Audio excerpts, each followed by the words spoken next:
Good day. These are my pictures for you right now. A tragic accident apparently has just happened in New York City. A plane has crashed right into the World Trade Center. You can see the smoke and the flames coming out of the shattered windows.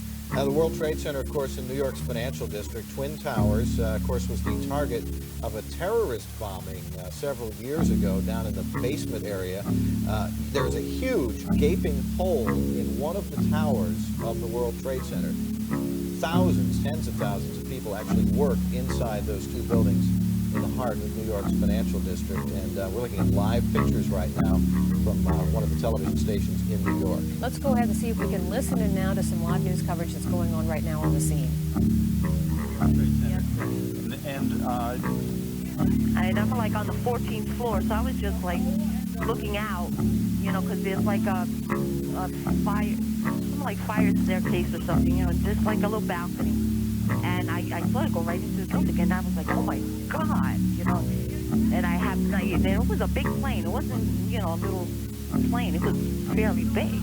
How big, can you tell us? Give us an idea. I don't know. I would say it was like a plane that I board on to go wow. So this wasn't just a small Piper Cub or something that had gone the wrong way. And of course, we would the weather, I take it, where you are is just about picture perfect. Picture perfect, yes. It's very clear outside. So there would be the suspicion then that anybody who would drive a plane smack into the middle of the World Trade Center would have done it on purpose. It would seem that either that or they lost control, but I can't see something like that. I mean, it was like right into the building, so, you know, and it was coming low, you know, because if I was to see a plane that was going high, and then all right, but this was coming low. It's very visible. Can you see the streets below the World Trade Center? No, I cannot, because I'm on Hudson Street. You're in Hudson? Yeah, I'm on Hudson Street in Franklin. So now you say you were out there grabbing a smoke when it happened? Right. What did the other people do when they heard the noise? Well, there was noise. I'm up on the 14th floor. Oh, you were on the 14th floor. Yeah, I see. so I'm not street level. I was up on the 14th floor, and I was just like looking out, you know, you know, just watching the scenery, and when I saw the plane. All right, Rosa, thank you very much. Talking with eyewitness Rosa Cardona Rivera on the 14th floor of a building very close to the World Trade Center in Lower Manhattan. And once again, Dick Oliver was on the scene down at City Hall reporting to us.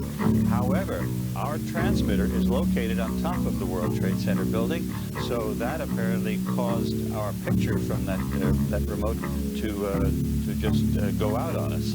But once again, yes? I was just saying, I can imagine what the people there must be going through, given what happened there a decade ago. Yes, Dave? Well, a couple of things. Number one, if it indeed was a plane, the FAA or the control towers at one of the three major airports should have record of what's in the area. Sometimes they do vector planes around the southern tip of Manhattan. We might want to get a hold of Nick Gregory, who's a certified pilot and, again, flies through the area pretty regularly. Number two, even though planes typically are not that close to these buildings, with the possibility of anything from engine failure to hydraulic failure, you lose control of your ability to control aircraft. You can see right now probably police helicopters hovering right around the towers. But again, wind speeds at this point not tremendous at all. Flying conditions near perfect. And of course, they would have to, under ordinary circumstances, have filed some sort of a flight plan. If it were a plane that, and it apparently, according to the lady we spoke to, eyewitness just a few moments ago, she did see a plane go in there. Now, I'm told that it may be a twin-engine plane that simply smashed. It looks like it went head-on, smack into the World Trade Center building. One could only expect, given the weather conditions, given looking at that picture live right there, that it went smack inside the World Trade Center. And if that is the case, I'm afraid we've got a tragedy on our hands. We've got something coming across the wire here, James, but actually it's nothing more than what you've already been reporting. Witnesses report hearing a huge explosion. Yeah, well, we're looking at, there's no doubt there was a huge explosion and fire, lots of black smoke coming from that building. Black smoke, again, would indicate that the fire is nowhere near under control. I expect they have sprinkler systems in there. Jim? You're watching live pictures from New York City. Again, apparently a small aircraft has hit the World Trade Center, one of the two towers in New York City's financial district. There are several large holes right in the sides of the World Trade Center, 110 stories high. No word yet of any injuries or deaths, but no doubt there is panic right now inside that building as the flames and smoke are filling those upper floors. We're going to have more for you as we continue live coverage here on Fox 4. And it just drove right through the World Trade Center tower. What's your vantage point there, Jim? I am actually across the Hudson in Hoboken, but I have a clear view right at the World Trade Towers. Now, it did seem to you that it was done on purpose? You know, I don't know if I can say that, but it was a very odd type of turn. It was headed directly at the building. So whether that was on purpose or not, I can't tell. I don't know if he was trying to avoid or they were headed for it. Describe that turn for us. It was particularly heavily banked? It was pretty heavily banked. Maybe 45 degrees. Again, hard to tell. It was kind of unremarkable because you do see planes fly through here. It was a large plane, like a 727, and that's the only reason I kept looking. And then it went right into the building. I just thought it was going to follow the river and keep on going, but it didn't. Now, after the plane struck the building, from your vantage point, it apparently went directly inside. That's correct. And if that's the case, my goodness. Yeah, actually, as the impact occurred, you could see debris flying out the other side. So it apparently went right through the...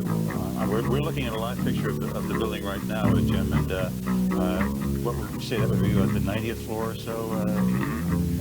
Yeah, I can't tell if it went right through, but certainly debris was shot out the other side of the building. Did you hear anything when it took place? Did you hear the crash? Yes, I did. In terms of anything beforehand, though, no. I mean, I couldn't tell if the plane was in distress or anything like that, but certainly when it hit, there was a large explosion, and again, you had smoke and debris coming out the other side as well. All right, Jim, thank you very much. In talking to Jim Friedel, eyewitness who witnessed the crash from Hoboken. Thank you, Jim, very much for giving us what you saw and heard. Again, just a few minutes ago, apparently a large plane, according to that eyewitness Jim Friedel, vantage point from Hoboken, that as you look at the picture from our chopper now arriving at the scene, Jim Friedel in Hoboken said it appeared to bank sharply and smash directly, perhaps purposefully, into, oh my goodness, there's another one. Oh my goodness, there's another one. This seems to be on purpose. Oh my goodness, now it's obvious, I think, that there's a second plane just crashed into the